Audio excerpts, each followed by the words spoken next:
Ventana. ¿Me dicen si se ve, por favor?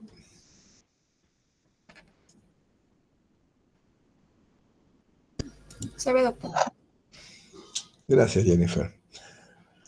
Ok, cuando hablamos de cáncer de pulmón, ya ustedes saben, cáncer no es más que células de tu propio organismo que se comportan de un crecimiento anormal. ¿Sí? Eso es un cáncer. De ahí la dificultad que se tiene en el diagnóstico. Por suerte, hoy estamos avanzando con nuevos elementos, especialmente genéticos, que nos permiten identificar. Entonces, el cáncer se origina a partir de células epiteliales y lo más complicado que tenemos es si es un cáncer primario, es decir, que nació en el pulmón, o es una metástasis porque viene de otras partes. ¿Por qué es complicado? Porque para tener en cuenta el tratamiento tienes que tener definido el tipo de células alteradas, porque no te responde bien. No es un tratamiento estándar para cualquier tipo de cáncer de pulmón. De ahí la importancia de que tenemos que siempre tratar de reconocer el tipo de neoplasia, que es si es de células pequeñas, de células grandes, etc. Entonces, cada vez hay más cánceres. Se cree que la contaminación ambiental es uno de los factores. Otro factor es los alimentos, y otros factores que ahora se están hablando es el tema del consumo de los microplásticos, ¿no? Porque estamos consumiendo sin darnos cuenta de todo lo que embolsamos en los alimentos, los plastoforos, etcétera, ¿no? Entonces, vamos a ver que en un estudio que no ha cambiado mucho, ha aumentado, que el primer lugar de neoplasia en el hombre y en la mujer es de pulmón. Uno siempre cree que el cáncer más común en la mujer es el ovario o el útero. No, es el pulmón. La mama sigue y la próstata en el hombre, ¿no? Entonces, los factores de riesgo está íntimamente relacionado el tabaco. El tabaco, debido a que el humo del cigarrillo tiene múltiples componentes, a eso sumémosle los contaminantes atmosféricos o los contaminantes en el trabajo, como el radón, el asbesto o algunas sustancias como arsénico que estamos expuestos por el tipo de trabajo, ¿no? Vamos a hablar específicamente en el cáncer de pulmón que principalmente los componentes del tabaco, vamos a ver que siempre lo veremos con la exposición al TAR. ¿Sí? ¿Qué es el TAR? Es un componente específico. Si se fijan en el humo del cigarrillo, el 95% tiene más de 400 agentes gaseosos.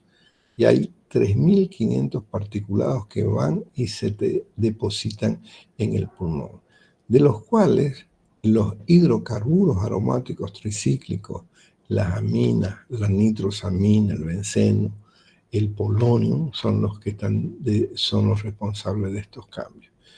Y los más relacionados con el CA son las nitrosaminas, ¿sí? Esto debido a la nitrosaminización de la nicotina.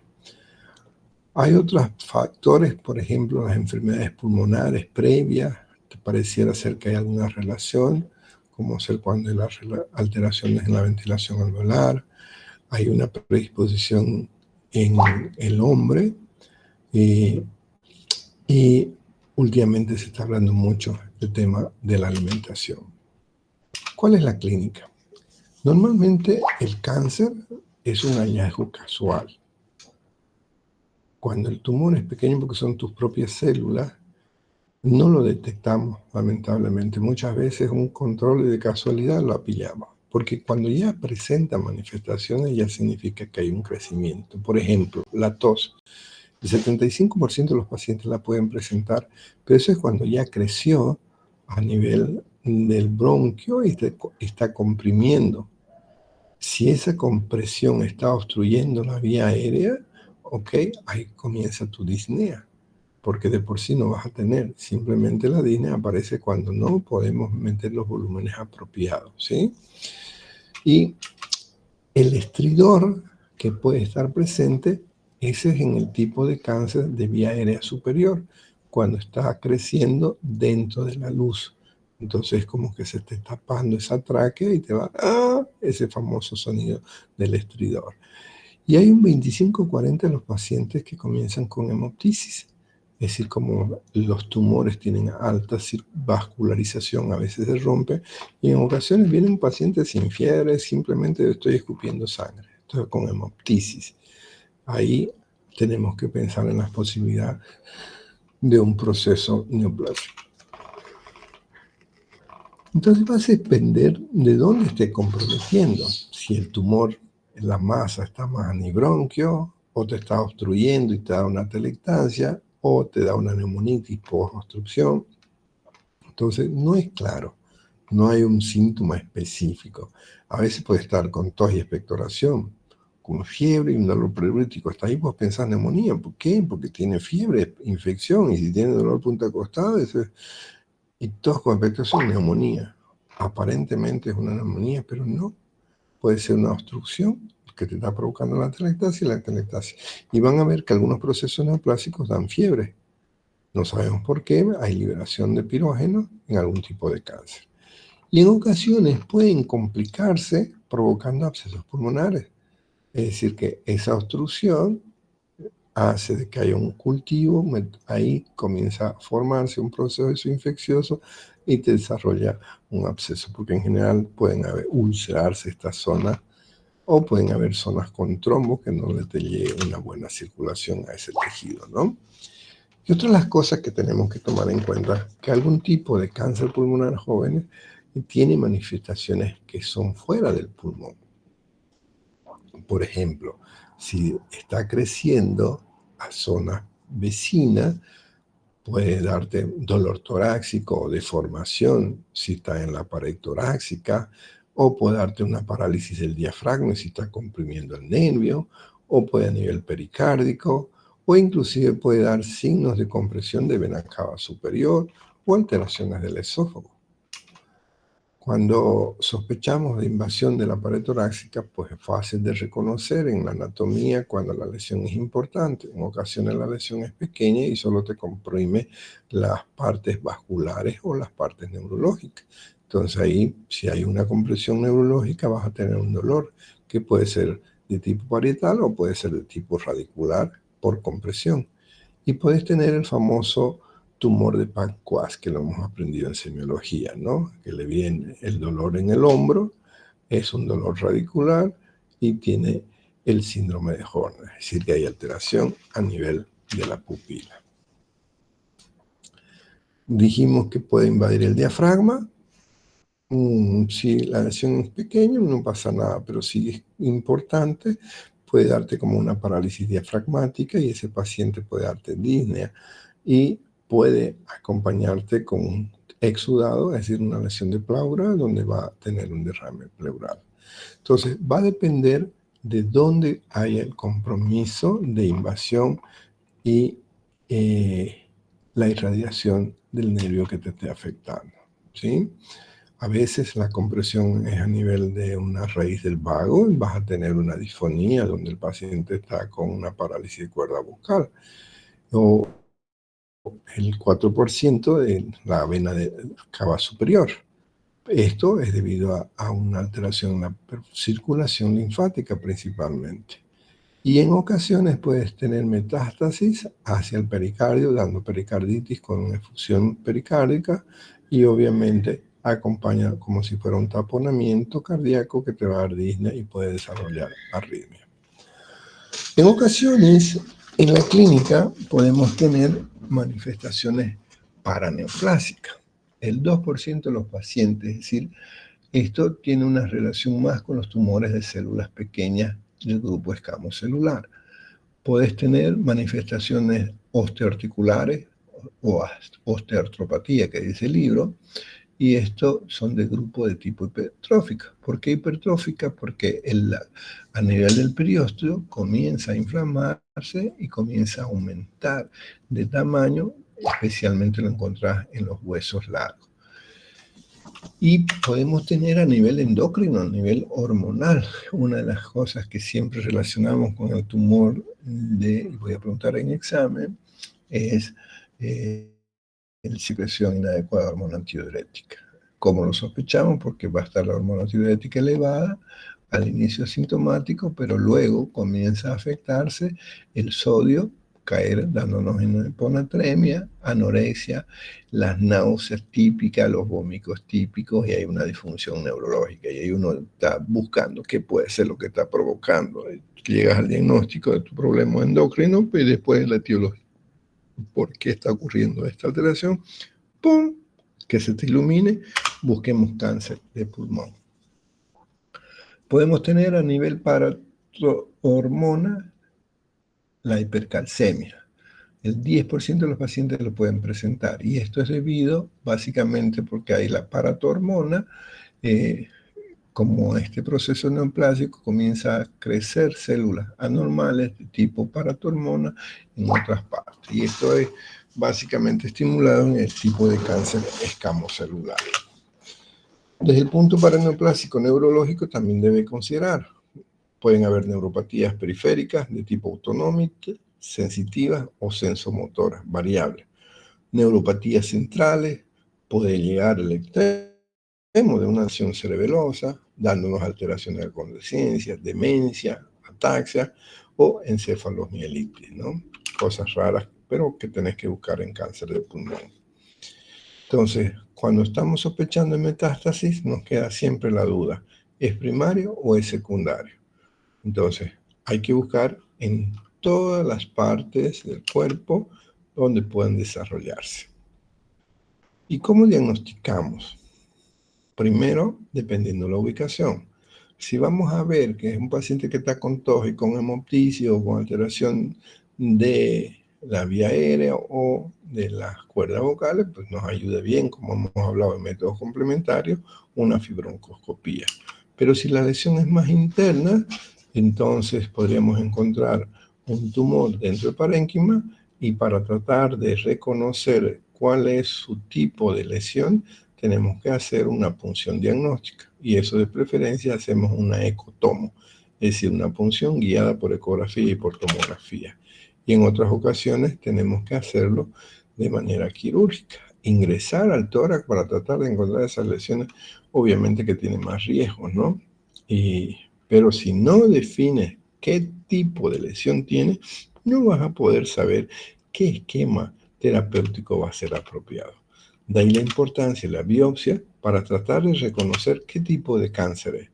Reconociendo el tipo de cáncer te va a ser más fácil identificar el tratamiento.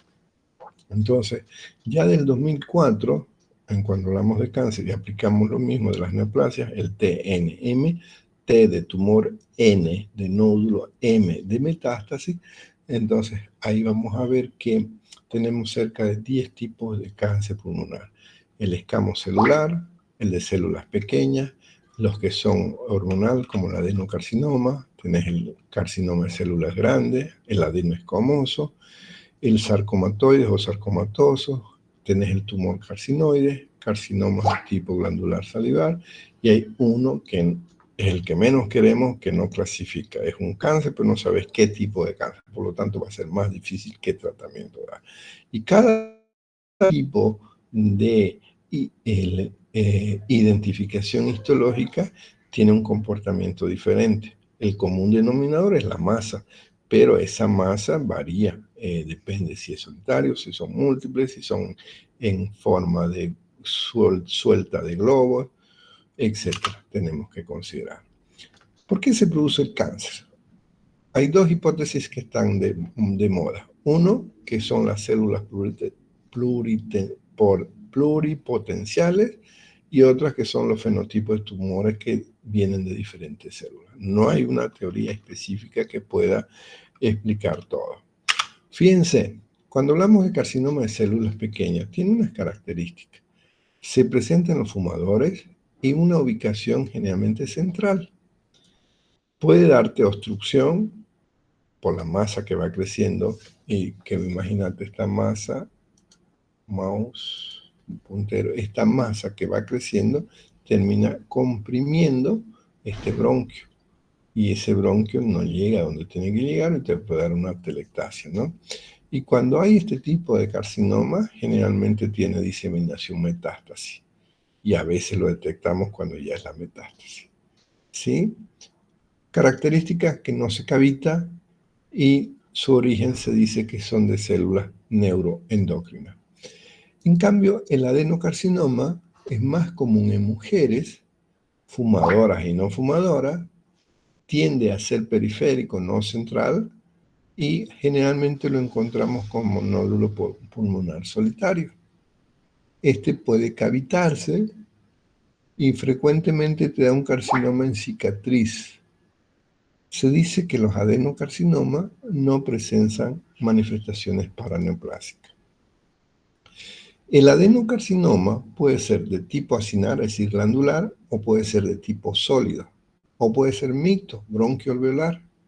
Incluye la mayoría de los adenocarcinomas papilares. En cambio, el carcinoma bronquioalveolar, como dice su nombre, bronquio y alveolo, es más de origen distal a los bronquios y se lo puede reconocer macroscópicamente cuando hacemos una fibrobroncoscopía. Cuando tenemos la biopsia, nos da una citología muy bien diferenciada. Desventaja, tiene diseminación aerógena y se crece a lo largo de los septos alveolares. Y necesariamente cuando sospeches un carcinoma bronquioalveolar, pensá si es metástasis o es primario.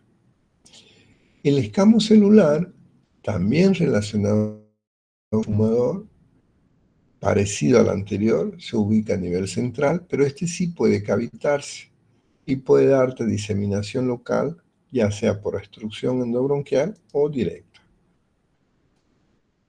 Y el mesotelioma, estamos hablando de un cáncer a nivel de la pleura. Mesotelioma, ahí es el cáncer específico más de la pleura. Generalmente es unilateral, no tiene dolor pleurítico y disnea no siempre, a no ser que ya esté bien distanciada. Y generalmente es con antecedentes lejanos, hasta 20 años de antecedentes de estar en contaminantes como el asbesto. Y nos llama la atención porque presenta derrame pleural y puede estar o no un engrosamiento en la pleura en la radiografía. Generalmente en el examen del citoquímico encontramos células malignas y gran ventaja cuando podemos tener la suerte de encontrar en la biopsia. Pero hemos tenido pacientes en que no hemos podido identificar el tipo de neoplasia a pesar de haber hecho procedimientos quirúrgicos y lamentablemente nuestro paciente falleció, aunque le dimos tratamiento, pero pareciera ser que el tratamiento no fue el apropiado. Es importante que para conocer el pronóstico e identificar la conducta, vamos a estadificar el cáncer. ¿Qué tan avanzado tenemos nuestro proceso? Entonces nos vamos a basar en los antecedentes clínicos, los datos que nos pueden adoptar, la fiebre, la pérdida de peso, la tos, la hemoptisis, el dolor, luego en la radiografía, las lesiones que podamos encontrar, o la tomografía o la resonancia. Va a depender. En este caso, por ejemplo, fíjense, tenemos una masa, no es un infiltrado, esto es masa grande en dos lugares. Entonces, aquí no hay duda de que no es neumonía porque no hay broncograma. Entonces, aquí esto es un tumor hasta demostrar lo contrario. Entonces, ¿qué hago para saber qué tipo de tumor? O hago otro estudio o voy a la biopsia, depende de la ubicación, pero aquí solo sé que hay un tumor, pero no sé si está adelante o atrás. Entonces, cuando sospechamos, va a ser mejor hacer una tomografía. ¿Dónde está el tumor? ¿Derecho o izquierda? ¿Dónde sospecharían que puede haber un tumor?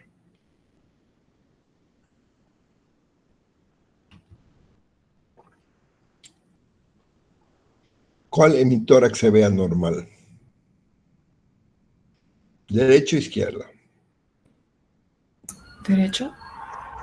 Derecho, ¿no? Porque fíjense, hay un velamiento no se ven los ángulos, no se ve el diafragma. Entonces aquí o es un derrame, es una masa.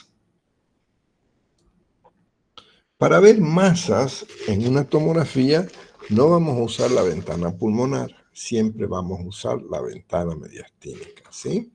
Fíjense cómo en mi tórax izquierdo, en la base encontramos una masa con doble densidad. Por un lado tenés este tipo de tejido y por otro lado tenés esta otra densidad. Puede ser lesiones mixtas o que estén asociadas. ¿Dónde está la lesión? Derecha e izquierda. Tomografía, ventana mediastínica, corte axial. Derecha.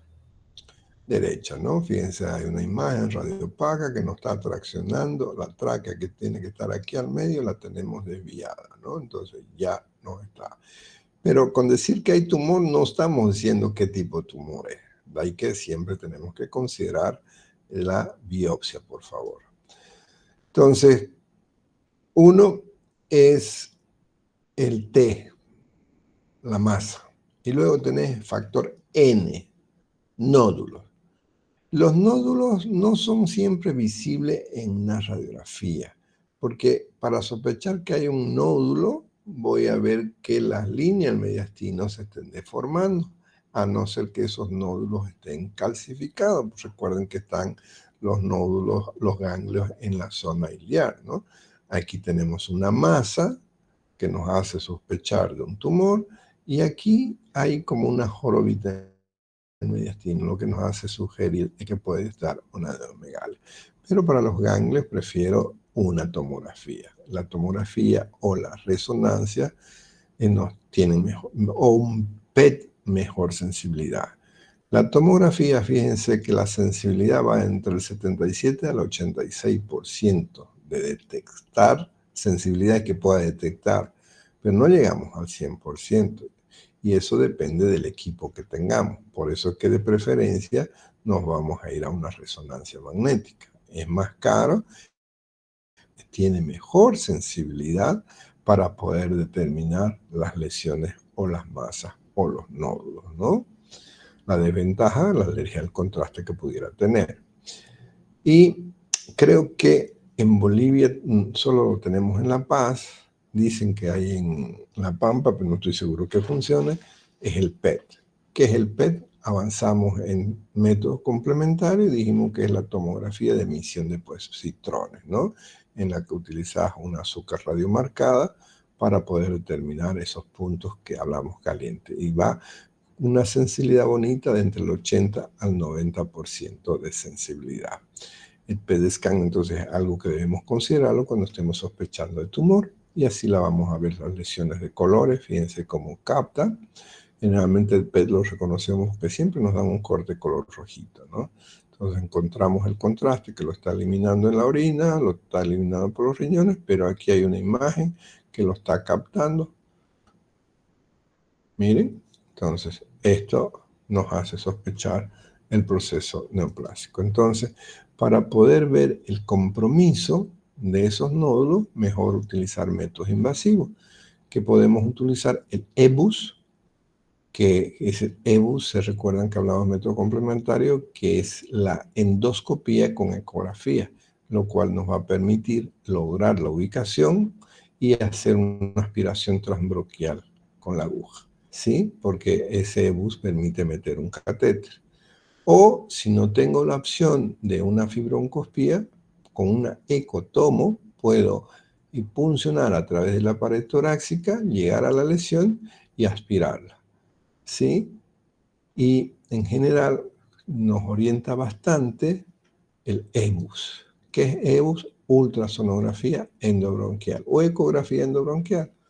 Metes el tubo, estás mirando, tenés la ventaja que con el tomógrafo, el ecógrafo estás detectando la masa, metes tu biopsia y vas y lo puncionas. Porque la cadena cervical o ganglionar, perdón, a nivel bronquial, nos va a permitir ver, determinar, porque no solamente voy a hacer punción de este ganglio, haré punción de este otro, para determinar hasta dónde tenemos la metástasis.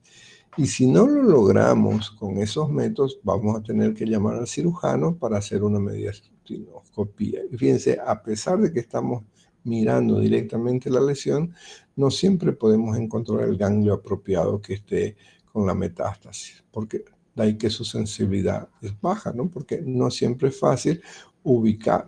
De ahí que de preferencia, cuando estamos en un proceso neoplásico, hacer una cirugía corazón abierto y tratar de identificar ganglios de diferentes lugares para poder determinar hasta qué nivel está comprometido. Entonces el factor N significa nódulos. Nódulo significa determinar hasta qué lugar tenemos las metástasis. ¿Sí? Y luego tenés el factor M. Cuando hablamos de factor M ya estamos sospechando que puede haber metástasis. Entonces, para ver si hay metástasis en el hígado, hacemos una ecografía hepática. Si pensamos que hay metástasis cerebro, pulmón, hueso, pulmón no porque es el primario, hacemos una gamografía o una tomografía de emisión de positrones y de preferencia para ver si no hay metástasis cerebral, hacemos una resonancia. Si se fijan en este estudio de una gamografía, tratamos de ver hasta dónde tenemos. Fíjense que estos puntos negros que son puntos calientes, son por procesos inflamatorios, no necesariamente significa que hay la metástasis. En cambio, con una resonancia te permite tratar de identificar mejor dónde tenés la lesión. Aquí tenemos un PET para los que puedan ver mejor. Fíjense cómo tenemos dos lesiones tumorales, ya con lesión ganglionar. Fíjense que tenemos metástasis, ¿no? Entonces, es la gran ventaja que tener en el PET. Entonces, para poder tratar de determinar el pronóstico, el diagnóstico, hay una tablita que vamos a ver qué tipo de tumor. ¿Es un T1, es un T2, es un T3 o es un T4? Entonces, T1 significa que tu lesión puede ser de tipo 1A o 1B. La 1A es cuando el tumor es menos de 2 centímetros y el 1B cuando el tumor es de más de 2 o 3 centímetros. Y con la endoscopía no encontramos que haya invasión a nivel de los bronquios. En cambio, el T2, que puede ser A y B también, si es más de 3 a 5 centímetros o de 5 a 7. Entonces, varía dependiendo del tamaño. Y aquí en un T2 podés identificarlo, endoscopía a nivel de la carina y te va a dar obstrucciones finales. Y el T4 ya es un tumor mayor a 6 centímetros y que está comprimiendo la carina y está invadiendo al corazón grandes vasos y tienes ganglios, especialmente en los lóbulos ipsilaterales. Y la clasificación N1, N2, N3 significa también dónde tenés los ganglios. Un N1 significa que tenés ganglios del mismo lado, ipsilateral significa el mismo lado, peribronquial, ya sea en el ilio o intrapulmonar. Un N2 todavía tenemos en el mismo lado, pero a nivel mediastino o subcarinal, es decir, que ya está más avanzado. Y N3 ya significa que tenés contralateral, es decir, que ya pasó tu área, estás en el otro lado, especialmente en el mediastino o un iliar, o en nódulos o ganglios supraventriculares. Y de ahí tenés M0, M1, 1A o 1B. M0 es cuando no tenés distancia, metástasis a distancia. M1 ya tienes a distancia. Si es el 1A, dice que son nódulos separados, contralateral, y el 1B tenés metástasis a distancia, que puede ser cerebro, que puede ser hígado, que puede ser hueso, ¿sí? Entonces, con esa tabla, uno puede decir, es un T1N, y en base a esas clasificaciones, vos puedes decir tu pronóstico. Si tenés un paciente sobre vida, ¿cuánto va a vivir tu paciente a los 5 años? 1A, hasta el 75% llega a sobrevivir. Sin embargo, en estadio 4, menos del 5% de los pacientes van a vivir. De ahí que si yo tengo un paciente con clasificación 3B, y no puede haber tratamiento quirúrgico, no sé si vale la pena hacer un tratamiento invasivo con radioterapia, quimioterapia, ¿no? Sí, las probabilidades de cura son muy bajas. Pero por lo menos tiene un 5%, entonces siempre que hay esperanza hay que usarlo, ¿no? Varía un poco entre la escuela americana y la escuela europea. Fíjense que los europeos dan menor tiempo, el 1A. Para los gringos el 75% sobrevive más de 5 años, sin embargo para los europeos el 60%. Pero, y el estadio 4, más trágico, apenas el 1%. ¿Pregunta?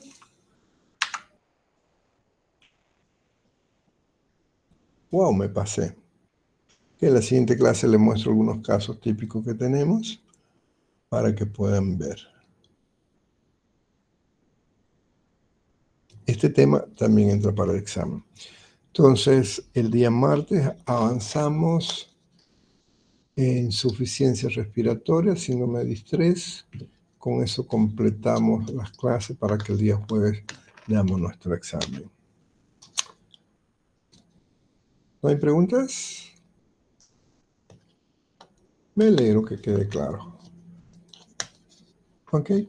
Que tengan buenas noches, futuros colegas. Buenas noches, doctor. Doctor, gracias. Buenas noches. Doctor, una pregunta. Dígame. Que quería aprovechar para preguntarle si usted está apoyando el ballet de la universidad.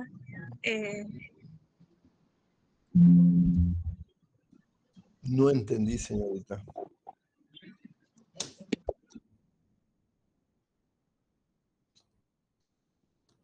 ¿Alguien me puede traducir lo que dijo la compañera? No lo entendí.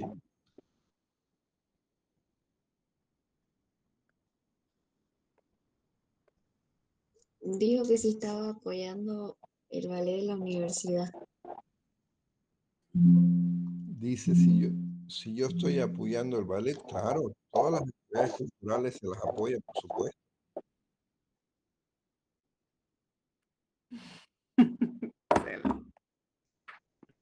¿De qué se ríe, señorita? Pero tenía pedida mi audio.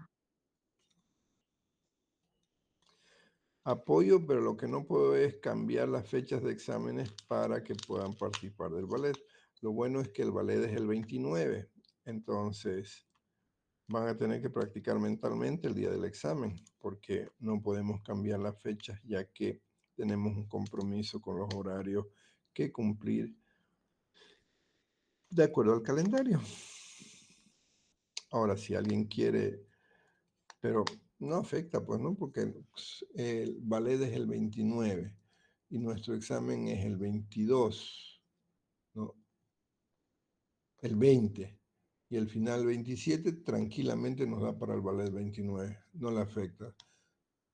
Ni para la segunda instancia, porque la segunda instancia son el 4. Total, que le practique 1 hora y me des más horas para estudiar, me quedo conforme. ¿Alguna otra pregunta?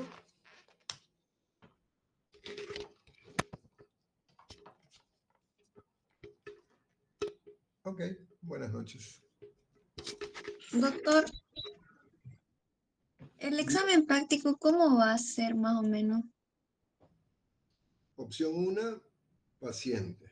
Opción 2, imágenes. Opción 3, preguntas y respuestas. Eso lo sorteamos. Ya, doctor, muchas gracias. De nada.